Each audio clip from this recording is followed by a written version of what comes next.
Wala nang kawala itong si Vilmar Alipayo. Tila parang makukulong na talaga dahil bistado na nga ang lahat ng mga bahong itinatago niya. Sinasaktan lang naman niya si Andy na siya mismo naging dahilan kung bakit inirereklamo siya. Marami kasing mga kapitbahay, netizen, mga nakakakilala kay Vilmar at sa mismong relasyon na meron sila ni Andy, ang mismo nga nagpatunay na hindi maganda umanong ugali ang meron si Vilmar Alipayo. Pagkos ito lamang ay parang plastic, parang may kulo sa loob. At para sa trivia lamang, marami siyang anak.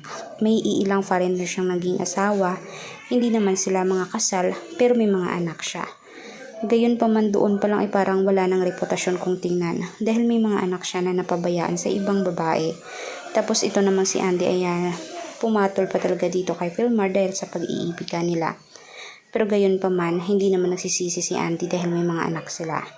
Pero marami talagang nagbibigay ng advice na sana italikuran na niya si Vilmar at iwasan na niyang makihalubilo dito dahil mukhang magiging losyang lamang siya at tila parang mawawala ng dignidad dahil nga kadalasan ang mga kabit ay nasa paligid lamang kasama lagi ng asawa niyang si Vilmar Alipayo.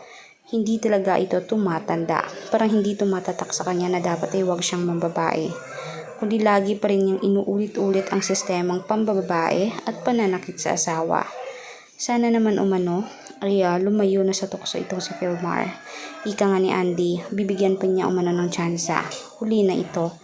Naniniwala ba kayo dito? Kaya huwag kalimutan mag-subscribe, i-like at i-share natin videos on public. Maraming salamat din mga kanetizen. Hanggang sa muli.